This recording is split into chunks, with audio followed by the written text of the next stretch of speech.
Testing.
Morning, everybody. Morning. Morning. Morning. Hey, good morning, everyone. My name is Philip Estes with the Up County Division, and we are starting the item for the Burdett property. Just briefly, I'll highlight some of the major issues, and then I'll turn it over to the applicant. The item one is the LATR traffic study is incomplete. Just to note that that will delay the review process. The MCDOT fees need to be paid. There are some issues with the parking layout and dimensions of parking spaces. The public open space that's shown does not meet the design criteria in whole or in part. The Parks Department has indicated they're willing to explore the possibility of payment in lieu of on-site public open space. You also need to show compliance with the recreational guidelines.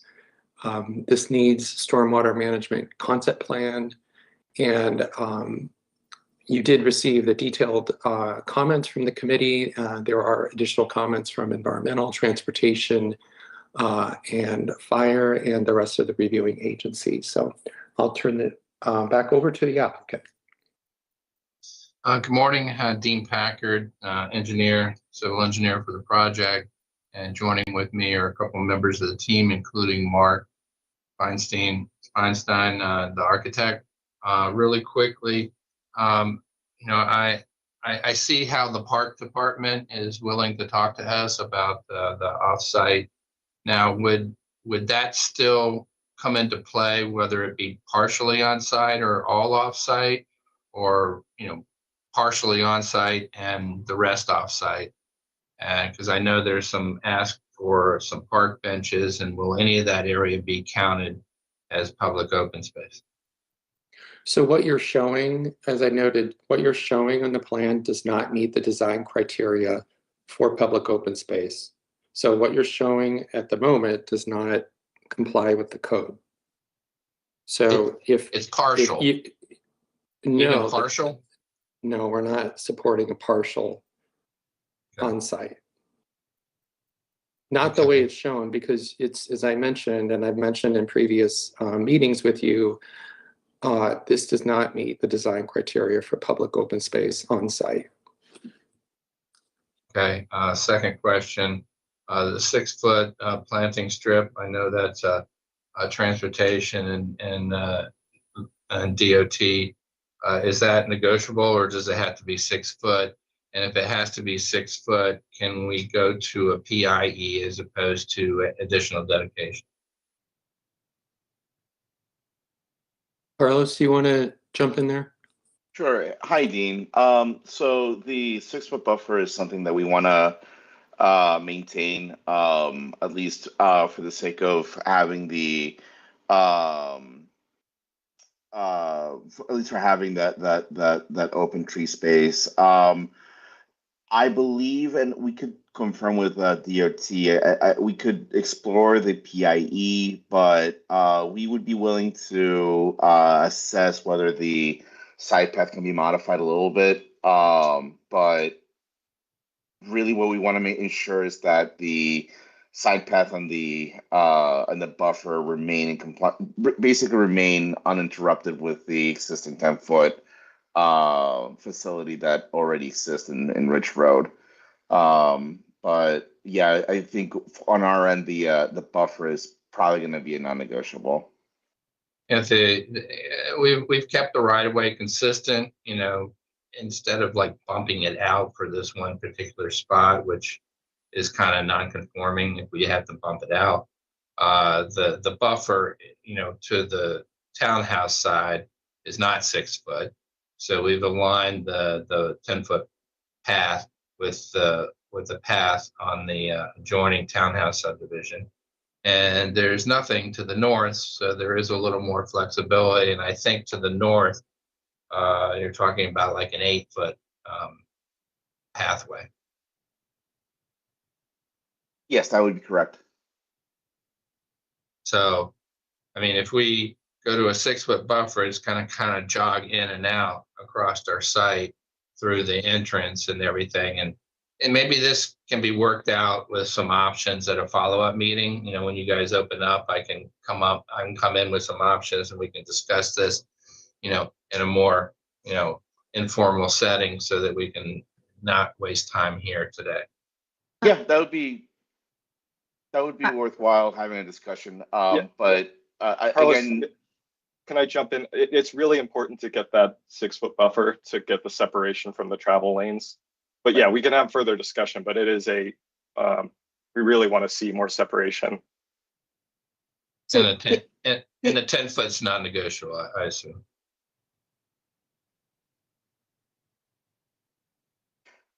I think depending on how we can adjust it, we could figure out a way to modify the side path. But really, where we want to make sure that we have separations with the buffer. Okay, and the next thing, the next big thing I have is where the additional buffer needs to be between the parking, the sidewalk, and the building. When you say the west side, is the west side along the travel lane? It needs to be a little bit more because I can actually shift the building like a foot to the northeast corner of the page, and I can actually shift the building a little bit closer to the road. But right now I have 15.3 feet from the stormwater facility in kind of the L corner. And if I shift the building forward, it's going to drop below 15 feet.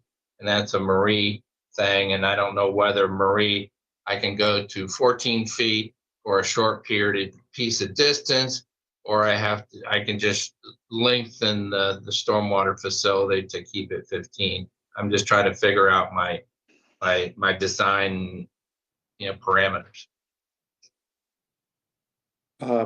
Roberto, do you want to jump in? I think that was one of the urban design comments. Sure.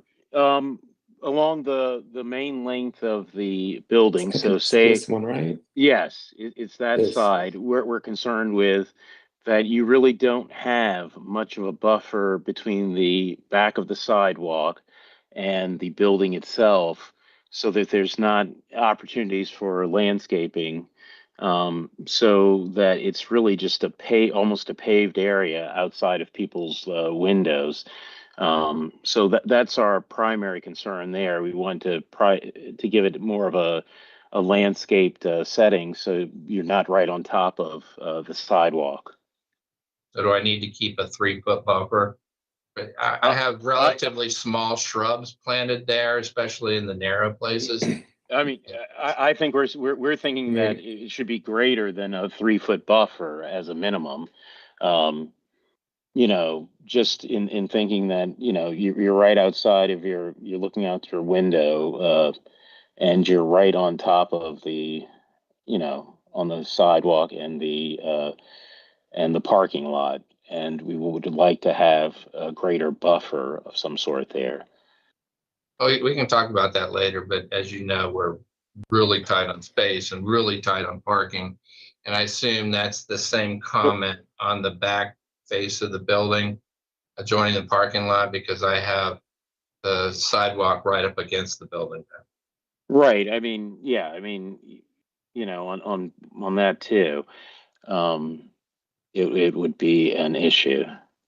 Yeah, because I'm to meet parking criteria with depth, and I'm pushing it with the 16.5 feet and having to potentially go to curb stops as opposed to just overhang parking, and the stream buffer that we're kind of stuck is not the right word, but we have to follow.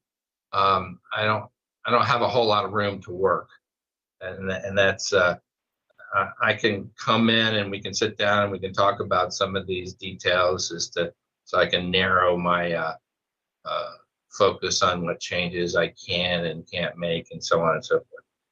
Yeah, why don't you just listen to it on my phone and let me know if you hear anything? Who is this? Sam, I see you have your hand up. Yes, good morning, everybody. I just wanted to follow up on the question that Dean asked earlier, that whether that easement along the frontage can be in a combination of in a PIE and right away or not. Just wanted to make sure for everybody's information. And Dean, if you let me know if you have any question, that cannot be a county PIE. That is up to state. I mean, states sometimes they accept a perpetual improvement easement, which is not the same as county PIE, but that's up to them. Of course, always preferable to keep the buffer and the site path within the right of way. But if that is not possible for some reason, it's up to state to decide whether they're going to accept perpetual improvement easement along their site or not. Thank you.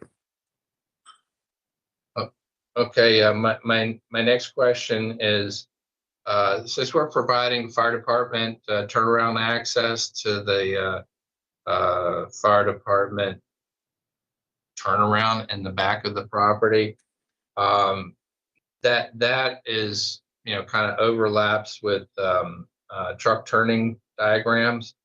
I don't think that we would need an LMP to be submitted.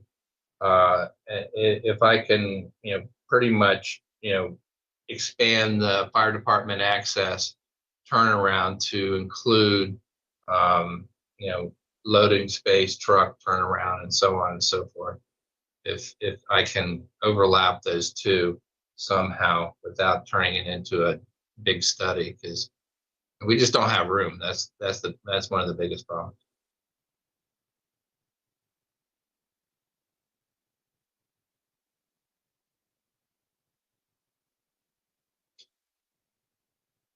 Okay, we might be able to follow up with that later. The bike room access, all the permanent spaces are on the interior of the building, and I'll coordinate with Mark to get the drawings and plans uploaded so that that's shown, and any details that we need to provide for the outside temporary spaces. And the other big thing that I have is the potential for losing parking spaces. I know things, I have about 40, 45 feet from the travel area in the front. I don't see a problem with conflict on the parking spaces, and maybe we can talk about that more later. I know also in the back on the main drive aisle, it's tight, but if I can, and I have compact spaces there and across the way, large spaces, if I can show a turning diagram or somehow tweak that a little bit, it is absolutely critical that we keep, I think the problem, sorry to interrupt, I think the problem is twofold. The location of the parking is tangentially too close to the neck of the access. And you have two handicapped parking spaces that also need to be dimensioned, but are effectively without any accessible ramps, without any accessible connection into the site. Regardless of that, they are still too close to the primary neck access. We ideally want to have at least a 50-foot separation, tangential separation between the main access and the primary parking spaces. How you want to modify it, I think we can have a discussion about how we can maybe rearrange some of the parking or move some of the spaces. But I think there needs to be just a reimagining of how accessible this entire driving aisle really is. I don't see any ramps for access. I don't see a wheel aisle for wheelchair use. There's some considerable design standards that are not being met. I also don't see a dimension of the sidewalk that will connect into the family into the multifamily building.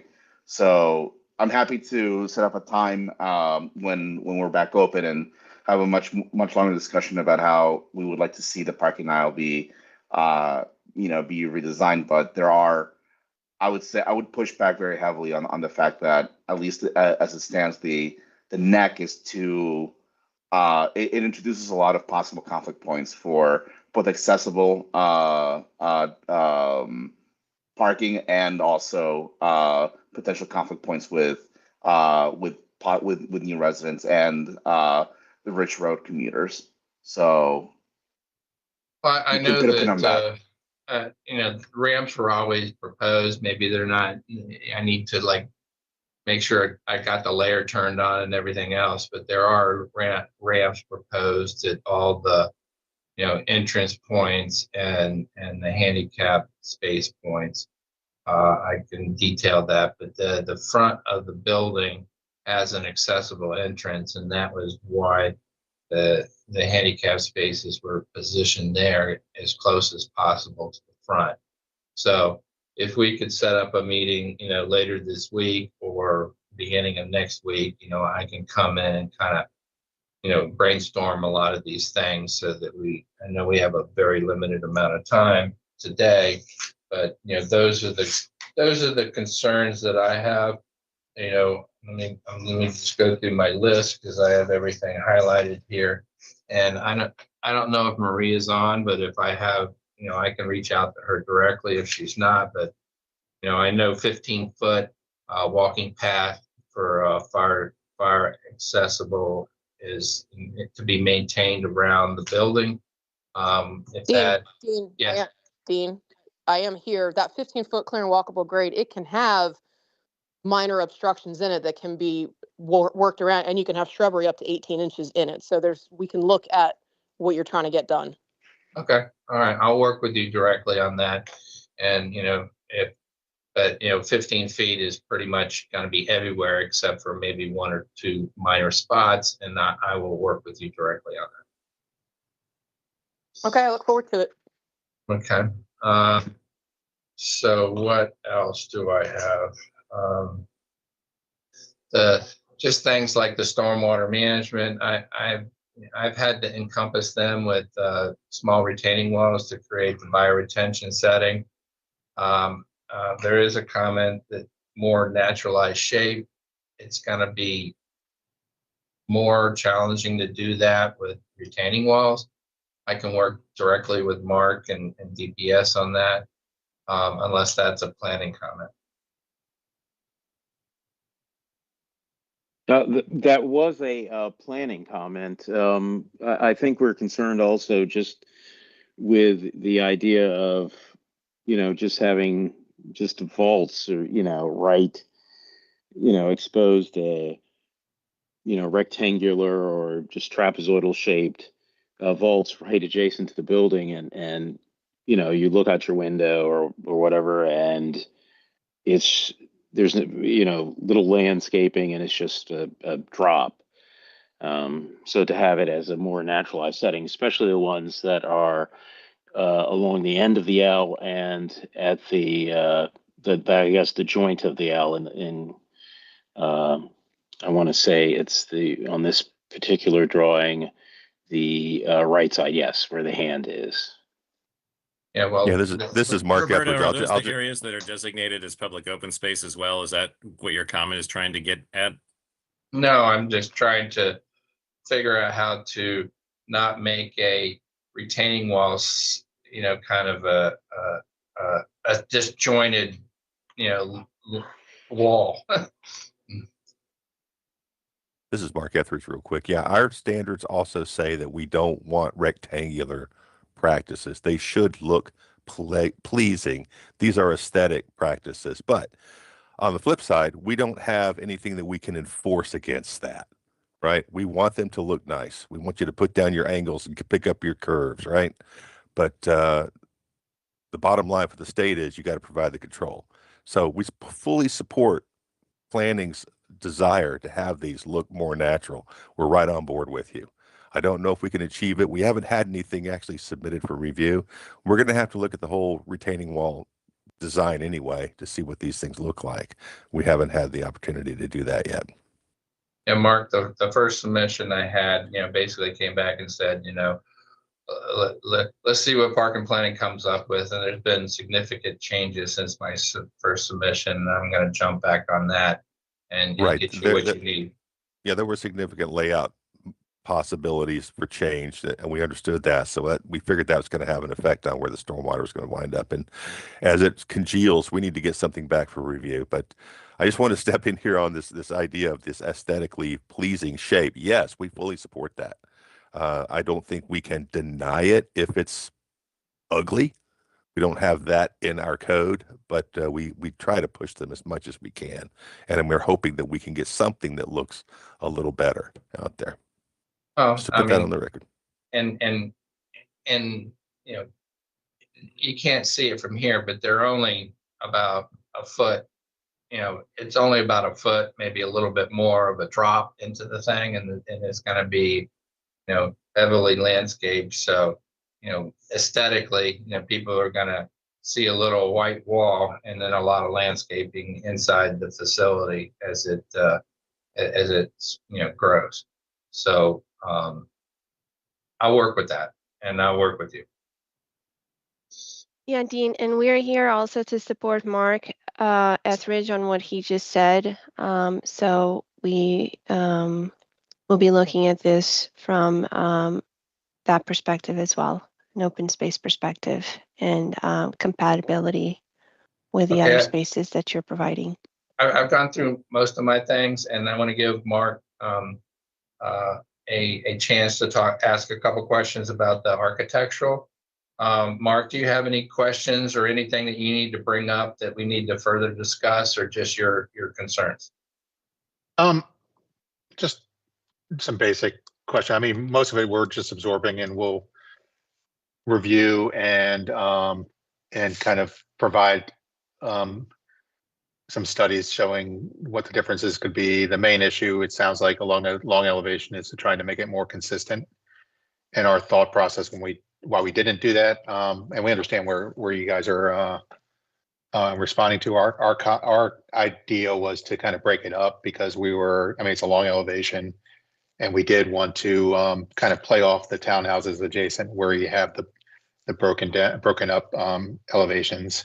Along the short elevation on the along the road, one of the comments was to increase the amount of brick so it expands further northeast. Our concern with that was the fact that the angle at the point on the elevation comes back and then it steps back, and we were trying to highlight that corner as a specific element, and then have it as a major element and then a minor element back to the where it flattens out and squares up against the back of the building. So I think that to us was more important, to keep that corner as a masonry piece that was distinct from the rear. Maybe I can share my screen and show it a little bit. If everybody can see this. So this element here, where it comes back, this is at a different angle than this rear piece. And I understand if the thought process, we like the idea of breaking it up with a different element that broke up the regularity of this space. I understand the comment, and we can do some studying to see if we simplified that, but we did think it was important to keep this corner element as kind of a signpost element, and keeping that distinct from the rest of the building. So that was, I guess, my basic design comments in response to that. But other than that, along here, we can do some studies to see if we can make that more, modular. Same thing along here, and that's it.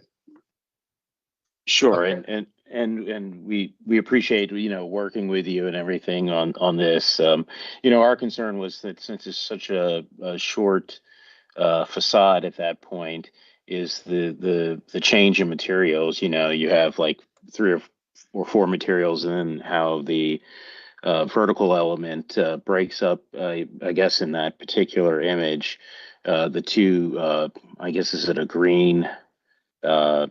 Between the green and the cream color, how it breaks it up and providing more fenestration along that facade too, and aligning things just a little bit. Yeah, and just investigating that. Yeah, we'll definitely investigate that. And but I think what was most important to us was this distinguishing that brick corner from the secondary elevation along that. And that was, I think, everything else. I think we can kind of work with you and provide some studies and come up with something that will work. Okay, we are at time. Can I Yeah, just very, mention very one more quickly. thing? Yeah, I understand. As far as the TIS fee was paid for the traffic study, I think yesterday. And Yes, this is Billy Whalen with DOT. We received that. Thank you. okay, and Katie, I don't know if Katie's on or not, but she's going to have to coordinate with you as far as the traffic study. This is Maribel. County. Sorry, go ahead. Go ahead. I was just going to say, this is Maribel from Grove Slade, and Anila is my colleague's also on. And yeah, Billy, if there's anything outstanding you need for the traffic study, please let us know. I believe you should have received the synchro files, but if there's anything else, please just let us know if you have any questions.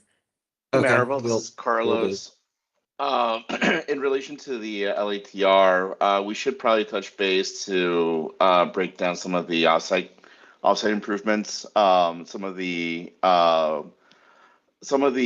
proposed projects are just need to be modified a little bit, and we need to break down some of the costs as well. But we can have that discussion with DOT and SHA. Yeah, certainly we need can.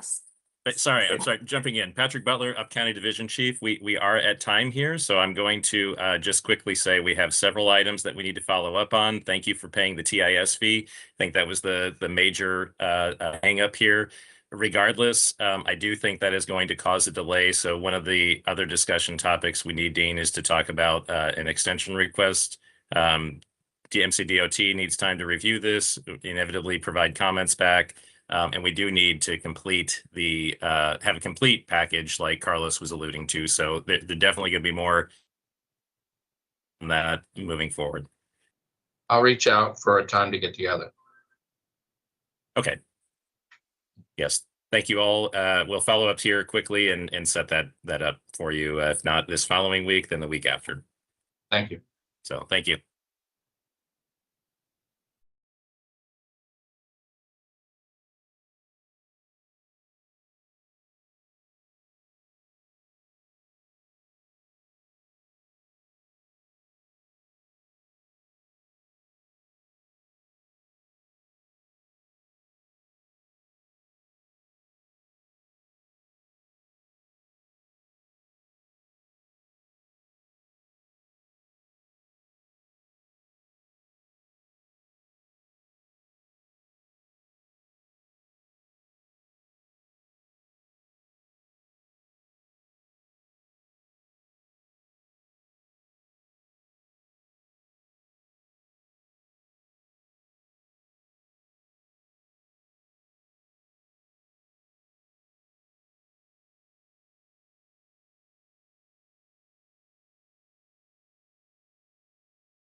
Hello, everybody.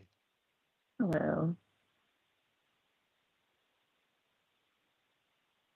Okay, so I'm Mariah Claiborne, and I am reviewing this concept plan for this lot subdivision. So I do know that taking a look at this, there was just for the concept plan, we do need more information to conduct more of a thorough review for it, but I Mariah? can go. Yes. Hey, I'm so sorry to interrupt you. It's Kate. I just want to make sure, did you start the recording? Oh, okay. No, I did not. Let me see. No problem. Let's just we'll make sure we get that, and then you're all set to go. Sorry. Okay. So just for the record, I'm going to start recording now and we'll go ahead and start.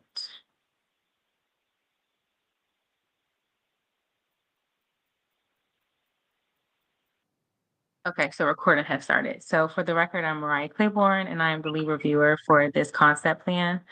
So the concept plan that it's in is to subdivide the property. Let me go to the aerial view really quickly. So to subdivide this property that is already subdivided, but they want to kind of reconfigure the lot line to add a new single-family home to the rear of the property. And with this subdivision, with this concept plan, more information is required to conduct a more thorough review. I'll go ahead and kick it over for staff first, and then I can go ahead to the outside agencies. So first, I would like to start with transportation. Hey, good morning. I'm Leah Daniels with Transportation. I was the reviewer for this application. We did have several comments that I can go through, read over, and then if you have any questions, let us know. Per the complete street zone, first, let me start by saying this property fronts on Valley Road and Sligo Avenue. Per the Complete Streets Design Guide, Sligo Avenue is an area connector with the current right-of-way of 50 feet. Right-of-way dedication will be needed to accommodate frontage improvements, which include a 6-foot sidewalk and a 6-foot street buffer. The applicant should run the de minimis payment calculation to determine if they will be required to build the frontage improvements or pay a fee, and they can refer to Planning Board Policy 2022-01B for that. Valley Road is a neighborhood street with a current right-of-way of 30 feet. What we had determined with DOT is that the applicant needs to work with MCDOT to determine if the road section should be open or closed. if the road is an open section, the minimum right of way will be 74 feet to include a 15-foot swale, a 2-foot maintenance buffer, and a 6-foot sidewalk. However, if it's a closed section, the right of way for the road will need to be a minimum of 60 feet to include a 6-foot sidewalk and a 6-foot street buffer. In addition to those comments, the applicant in future submittals should provide a cross-section for each road, a TAF, and the comments additionally we have are, sorry, I'm just jumping back and forth in my notes. Okay, in addition, the applicant at resubmission should also demonstrate how they propose to access the second lot that fronts on Valley Road. TPD does not support access as proposed onto Sligo Avenue, as access should be provided off of the lower classified roadway. And the applicant should, as a general note, should understand that all structures within the right of way, including the area dedicated, will need to be removed. Those are our comments, and they can let me know if they have any questions. I'm sorry to jump back and forth, but yeah, I'm available for any questions. One quick question. What is a TAF? Well, TAF is a transportation adequacy form. So it's a document that demonstrates your trip generation for your proposal. And I can, I can, if you want to reach out, Mariah, did the comments come through you? The questions come through you? Or is it fine for me to just send the email, or I can even drop it in the chat? Yep, I think, because I know he probably won't have access after it, so email will probably be better. Okay, so I will coordinate with Mariah so that you can get a copy of the form and then have access to the, you can receive also the email. You need to send the completed form back to. Okay. Okay. Thank You have any Thank other you. questions? Yeah, no problem. Yeah, so with Valley Street, currently there are no sidewalks all the way up the entirety of it. Mm-hmm. Would we be installing a sidewalk just in front of this house, or would we need to get with the neighbors and discuss a complete overhaul of the road? How would that work? Okay, yeah, let me clarify. So there were a few pieces of my comments that I think sometimes can sound separate. So first, when you're at the point of resubmission, so when you come in, definitely talk to MCDOT prior to first determine the type of road section it'll be. So with Valley Road, the main determination is whether or not it's open or closed. And then second to that, you should run what's called your de minimis payment calculation. So, and I know I referenced that, and if you need further information or if you need a copy of that information, I can send that along as well. The de minimis payment calculation is what determines whether or not you need to develop the frontage improvements, which include the sidewalk, or pay a fee.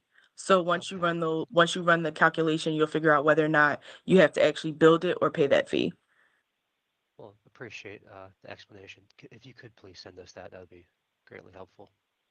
Of course, no problem. Okay, thank you. And I'm sorry, Ian, too. All for the comments that were sent over to you, did you have any questions? That's what I should have asked first. I apologize. I think most of our questions had to do with the sidewalks and the adding a bus line and everything that was included in that one section. Everything else seemed to be, we need engineer drawings and you know, a more detailed plan to show where everything is and where the new items are supposed to be on the new lot. But I think the main questions had to do with sidewalk and infrastructure. Okay, and I know DOT is on the line too. So William, can you touch base, or Billy, can you touch base for that? Hi, yeah, this is Billy Whalen with DOT. I think most of our comments were discussed. As far as the existing structures in the right of way, there's fence along both frontages that appear to be in the right of way. Definitely after dedication, they'll be in the right of way, so those will have to be removed.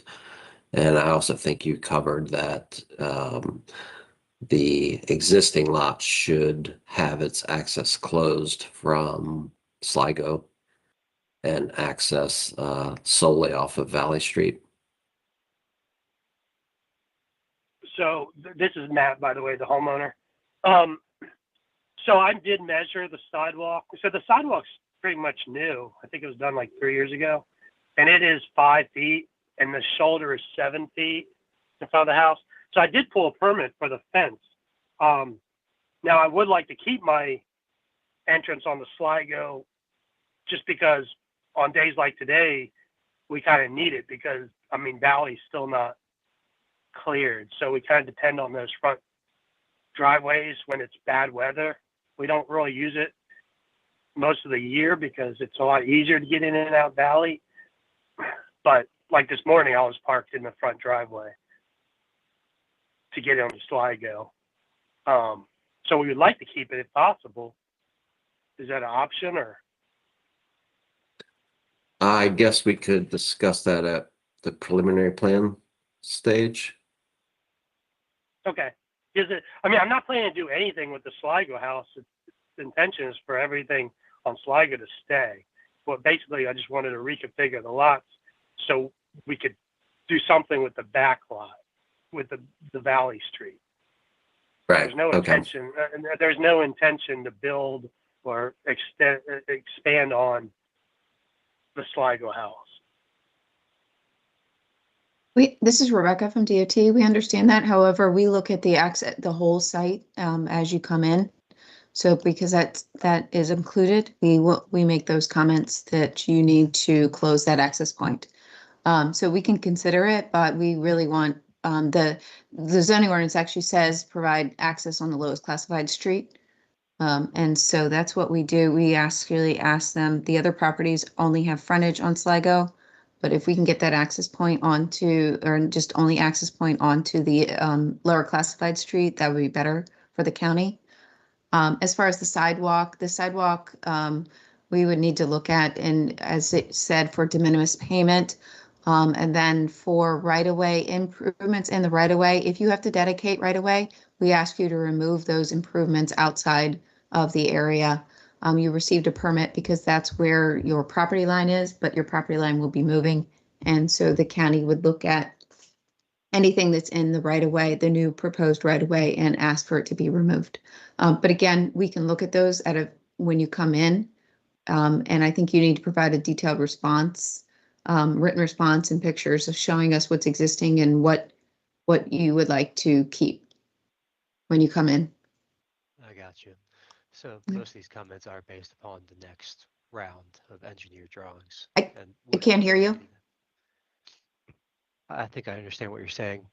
So most of these comments have to do with the next round of drawings and the more detailed. Yes, we don't make any decisions at this point, but we try to give you guidance on what we are asking for. So we've told you basically, we want additional right-of-way. We want the improvements outside of the right-of-way. We would like sidewalks to be off the curb. When somebody comes in, when they do it through a CAP project, they do it with the existing right-of-way. If there's additional right-of-way, we ask for the sidewalk to be moved. We will take a look at it, the condition that it's in, where it's located, and we can further decide based on the more information that we get at the next stage. Thank you for the clarification. Mm-hmm. Thank you, Rebecca. Thank you, Billy. I'll go ahead and ask for Ariel for environmental to share his comments. Good morning, Ariel.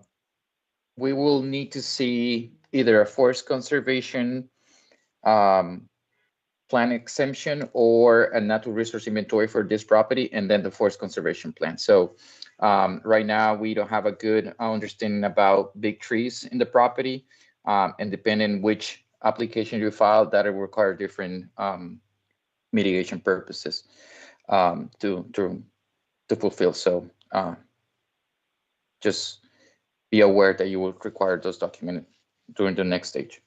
Thank you. That's it for us. Thank you. Ian, do you have any questions for environmental at all, or? No, that makes sense. Okay. And I'll open it up for DPS to share comments if they like. Well, just in case, this is Mark Etheridge Mark. with Water Resources. I just want to point out, maybe you already know this, if you have any questions, happy to answer them, but you will need a stormwater management concept for this, and that concept will need to be submitted formally, and it has to show that you can provide full stormwater management compliance on the proposed lot for us to be able to support the subdivision. That makes you, sense. Mark. Two separate lots, or so a proposal for each lot, or just for the Well, new, just for the the Valley Street? just for the new one. Yeah. The small one, yeah. Some concerns, we haven't gotten these soil testing yet. We don't know if you're going to have infiltration capabilities. It's a pretty small lot. We're just going to have to see when you get the stormwater concept submitted, if it seems like it's reasonable to accept that you're going to be able to meet the stormwater management requirements. Otherwise, we wouldn't be able to support Okay. it. Because the Sligo, the park is directly on the other side of Valley, so that there's a very large. Doesn't have any bearing, really. Okay, that's on my question. So Yeah, the lot has to stand on its own. It'll have a target for treatment, and it has to be met on the lot for that treatment. Okay, because right now, basically everything goes down to. It's not about where it goes. It's about what you do on the Okay. lot before it leaves. But your engineer can help you with that. Excellent, thank you. Sure. Thank you, Mark. And I'll just leave it open if anyone doesn't have any other comments or questions from Ian or the owner. Just I think that can conclude everything. But at any moment, if you have any other additional comments or concerns, Ian, definitely feel free to reach out. And I will work with Leah to get you the TAF form. Well, we appreciate that, and we look forward to the next step with everybody. Perfect. Thank you so much. Mariah, for the record, do you just would you mind just saying out the project number and name? I think we missed that at the Oh, top. yes, I'm sorry. So the concept plan is, concept plan number is 520260100. The address is, well, the name of the project is Lot Subdivision. The address is 602 Sligo Avenue, Silver Spring, Maryland. So thank you guys so much. All righty, thank you. Okay. Hey, Right. quick question. No, Yes. I got an email for a meeting at 3:00. There's not a meeting, right? This is the only meeting? For DRC today, yes. Okay, thank you. You're welcome.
And for Neil Bronstein, this is the third and last item of the DRC on January 27th at 10:30.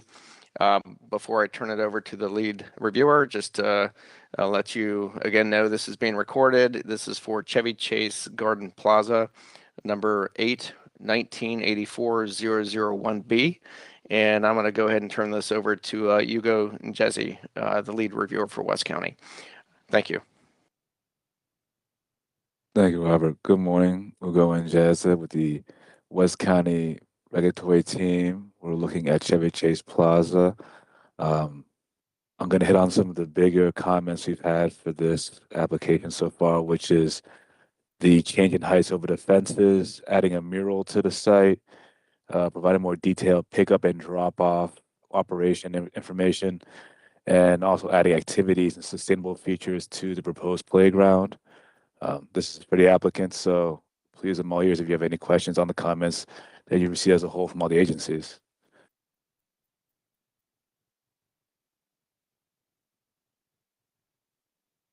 Oops. Good morning. Oh, it's kind of bright in here. Sorry. Actually, 1 second.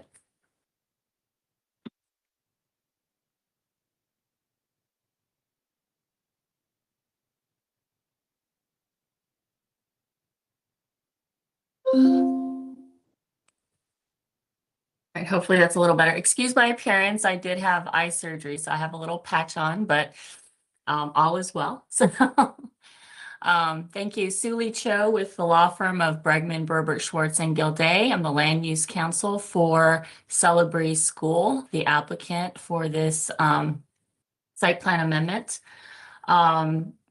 We have received the DRC comments. We are prepared to go through a few issues and questions.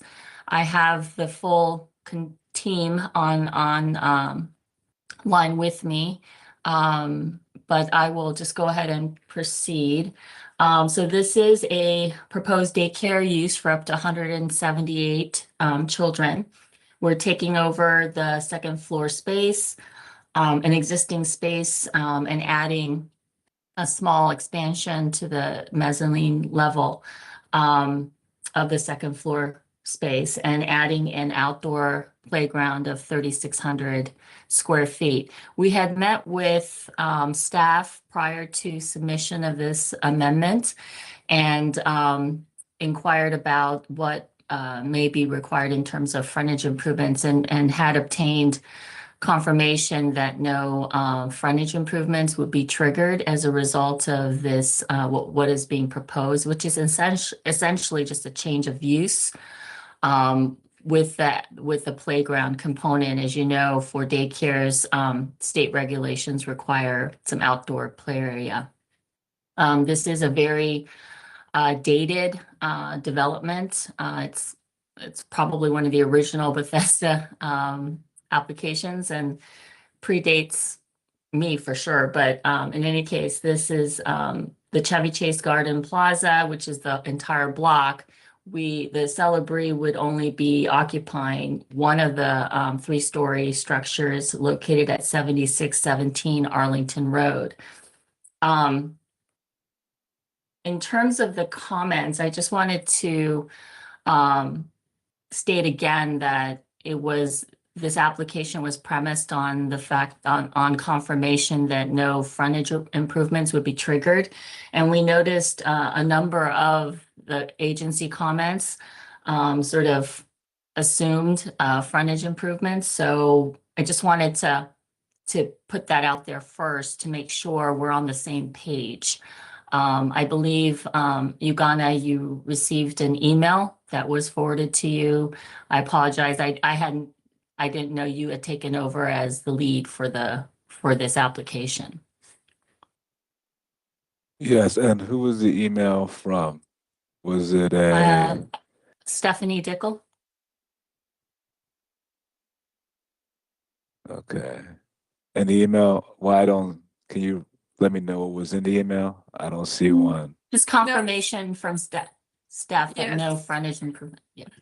This was back in June, I guess, before the reorg, that we had met with the applicant. They had also met with transportation planners from our team at that time. And so we emailed and issued an email after confirming with transportation that no frontage improvements would be required from planning. Okay. Sue, can you be specific? Because I don't believe we asked for frontage improvements, although I believe Sam had such a comment about improving the bus stop, but I don't know if there were any other Correct. frontage improvements. Is that the That the bus stop comments and just some of the requests asking for, I think sections. I mean, we just assumed that some of the comments related to an assumption that there might be frontage improvements. No, the sections yeah. were just to understand how the frontage would look with specifically the play area. But in terms of the bus stop, I'll let Yeah, Sam cover that. yeah, thank you, Richard. I have passed along this comment from DOT, Sue. So if you think that is not going to work, we need to have a quick meeting with you and DOT and decide whether that's something that we're going to pursue or not. Okay, understood. Then moving on, we also, the impact is less than 5,000 square feet, and so we're not subject to stormwater management. So Sam, this was a comment from you about requesting downstream storm drain adequacy analysis. Yeah, good, I'm sorry. But our assumption is if it's not subject to stormwater management, that storm drain adequacy analysis would not be required. Yeah, I mean, typically our storm drainage analysis requirement has nothing to do really with stormwater management, I'm sorry. We want to make sure the additional impervious area that you add are not going to cause any downstream capacity issues with the system. I mean, with the amount of, I see. as you said, it's a very limited amount of impervious you are proposing. I doubt it's going to have that much of an impact, but we want to make sure that is the case. I see. So you can't forego the analysis. You just want to make sure. Right. Okay. All right. And then also a request for an arborist report. And the front, we don't anticipate sufficient impact to the critical root zones of any of the street trees. Are you saying you need just an arborist report to verify that? Yeah, okay, let me clarify a little bit more on this one. As you can see on the screen, there are quite a few established trees along the frontage, and based on the input we got our tree experts over at DPS, they think these trees have their roots already under the sidewalk and into the existing green area that has been on this site. So if you remove those root zones, some of them may not survive. And if they don't survive, that's going to cause a safety issue. As you know, it's going to cause a safety issue for your development as well as on the right of way. So they wanted to make sure any of the trees that, as a result of removing their roots and the structure and impact to the structural zone of the tree, need to come down and need to be replaced, we determine it at this time. Or if you like, if you think that's you don't want to do it, we could leave it open, and when you come for right-of-way permit, we could require it at that time. But either way, if any of those trees are going to be impacted and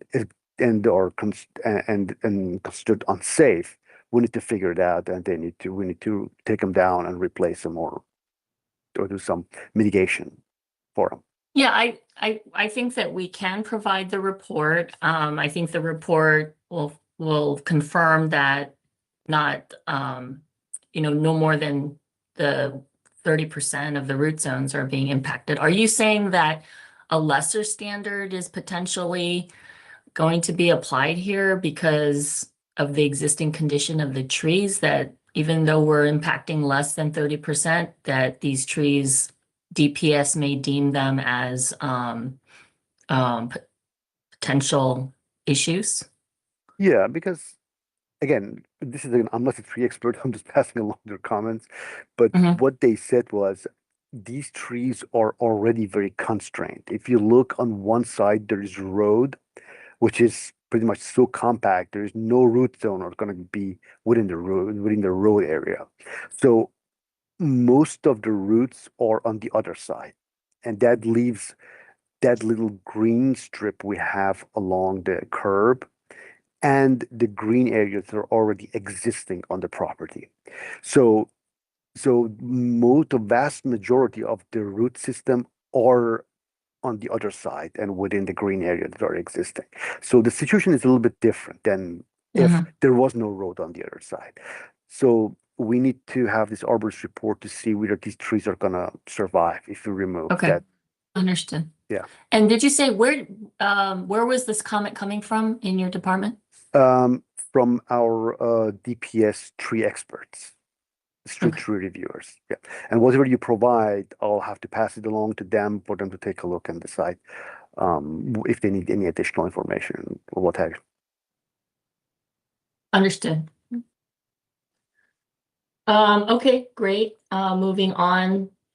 We did receive a forest conservation exemption confirmation. Yugana, do you have that in the record? Yes, we have your exemption, yeah. Great.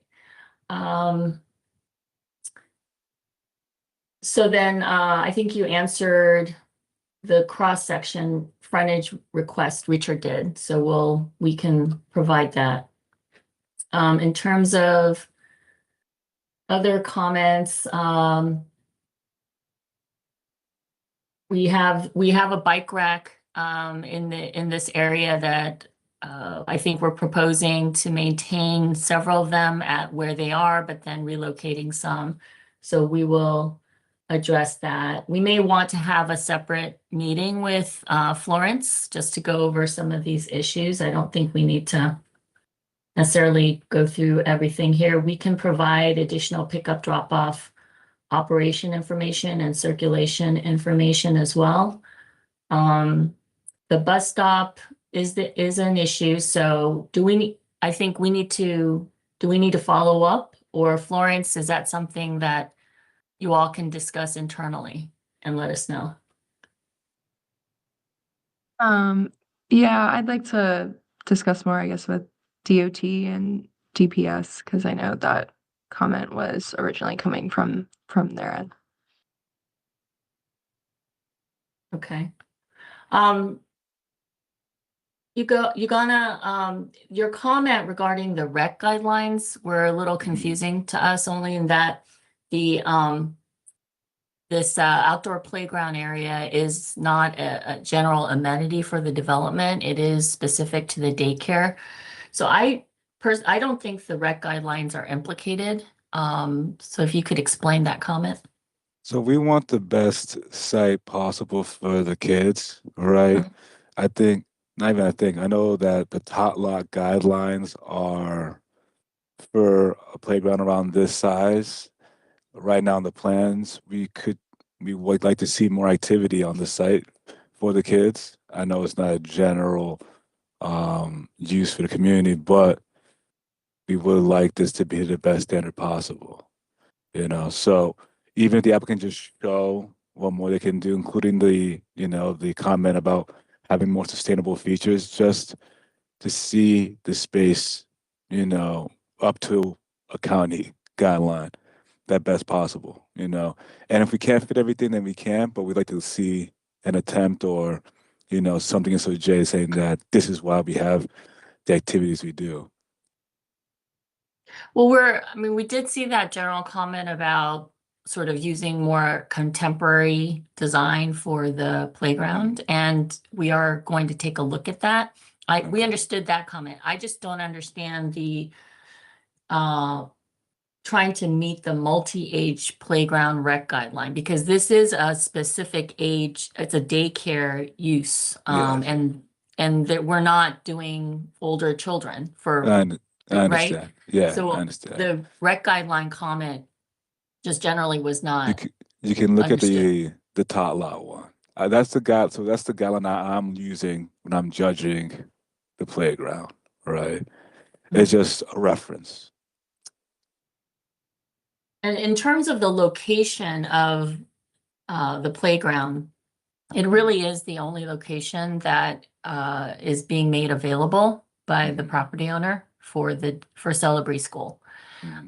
We understand it's up against right of way, but obviously there's a school just right across the street with a play field and fencing, very just right across from the site. So I don't know that we can find any other location for, I know for a fact we can't find another location for the tot lot, but we will be looking at what we can do to improve the elements within the playground.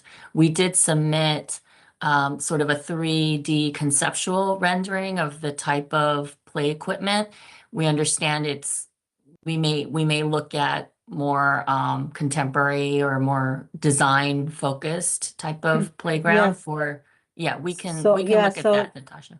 yeah, and so thank you for addressing those. Like both of those comments came from our design team.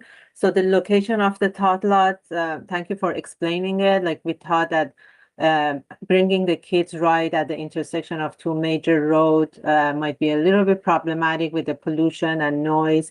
And that's something that our current board is very sensitive of. Like we had 3 projects consecutively going to the board in November and December, and that issue has been raised to bringing the kids to the area that is with the noise pollution and kind of like visibility of the kids. So that's why we thought maybe you can explore the idea to bringing the kids or playground to the courtyard.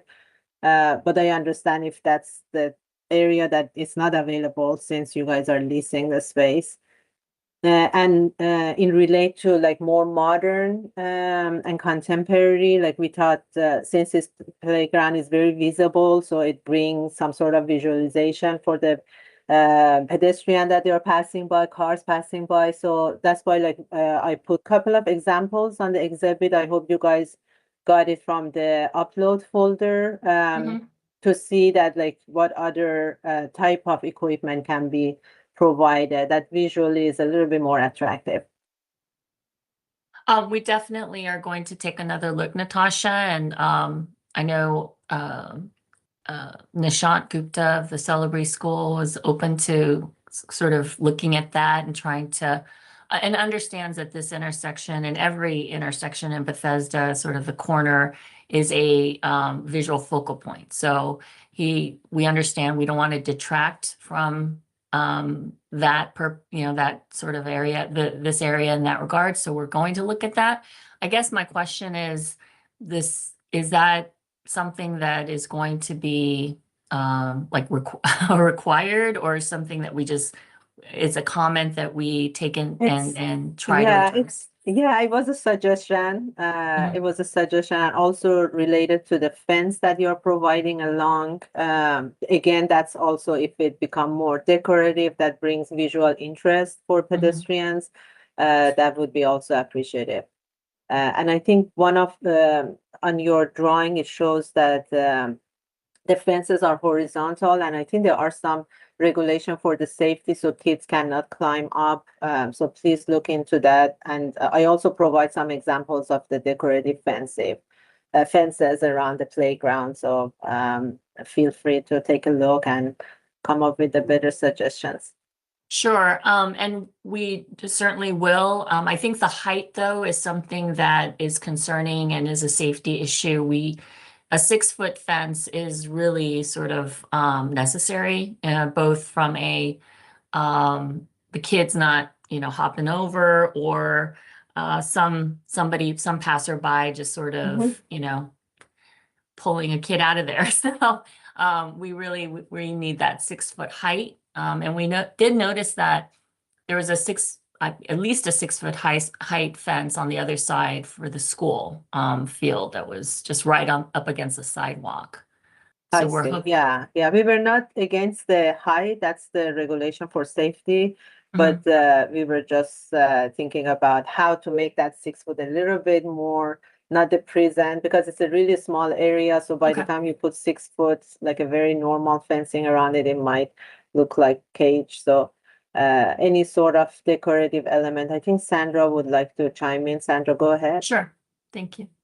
Thanks, Natasha. Just to echo what Natasha said, I had a follow-up question. I thought the fence that you're proposing on the playground is 6 foot on one side, but then the other side is lower, maybe 4 feet in height. So I The think our interior side. comment, where you see the B on the other side. So Yes. our comment was, can we have the lower fence around the entire perimeter? Since you have it already on the other side, it seemed to us that it was acceptable from a safety perspective. And from a public realm perspective, for somebody walking on the sidewalk, a 6 foot tall fence is much more imposing than a 4 foot tall fence. So it seemed to us that it was more appropriate at this location to have the 4 foot all around it. We'll take another look at that. I did see the differing heights. I think maybe there was an assumption that the interior would be not as require the height of fence as along the public right of way. But I'll defer to Celebrate School to kind of make a final determining what is actually required by state regulations and safety concerns. But we'll take a look, definitely. Yeah, it would be good to know a little bit more about that. On some other playgrounds also in Bethesda, just in close proximity here, public playgrounds, the fence is always lower. And so I think there's a precedent also from that perspective that we would like you to consider. Great, thank you. Hey, Sue, this is Robert. We have Sure. a few minutes left. I did want to just point out, if you haven't seen the chat, Karam Carpio did put in the chat that I guess WSSC didn't get a copy of the plan, and you'll need to reach out to her based on what she put in the chat. So just wanted to make sure that was on the record. You saw that before we leave. Oh, great, thank you.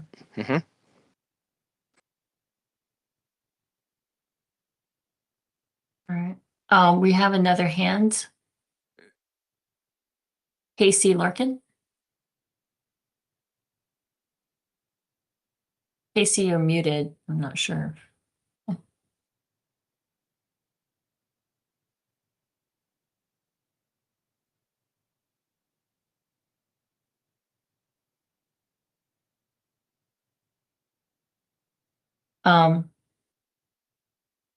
Did we have another hand? No, the hand is Her going hand in? went down. Okay. All right. So I don't have anything further. I think the previous trip cap notation, I'll get with Ugana separately and explain that issue. That was actually something that was brought to our attention by Stephanie Dickel and at the time Grace Bogdan to address. It's just a dated, outdated standard that was in the original approval that we're seeking to amend. I would, at this point, just with the couple of minutes we have left, if there are any additional questions, John Bondi with McCrease, Hendricks, Glasscock, and Pat LeVay are also on. If I missed anything, if you have outstanding questions, please chime in.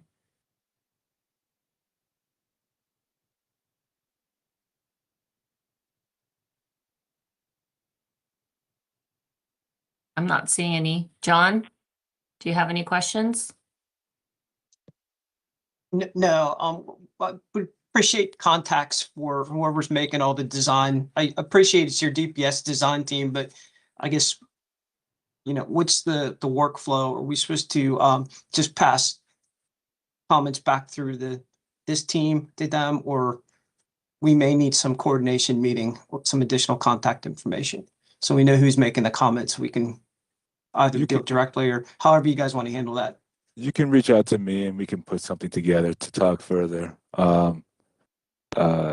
I would like to meet quickly. I would like you guys to have, you know, plans back to us by February 11th, so we can try and get something on the books later this week or next week, with one of our design members to talk about, you know, any further questions you have, in-depth questions about the plans. And what is the planning board date we're working toward? So we have a tentative date for May 7th. Yeah, because we may be able to get through some of the design. We have a more intense session with one another, so we can get that stuff kind of jump started. Okay. And appreciate that. All right, I'll reach out with an email. You guys can send me some times that you have, and I'll get with our team. Sounds good. Thank you so much. Thank you all. Do you all still have a set date for follow-up, DRC follow-up? I thought you did that the following week, or We do. Sue, do you want that set up for you? would that might be the most efficient way of Okay.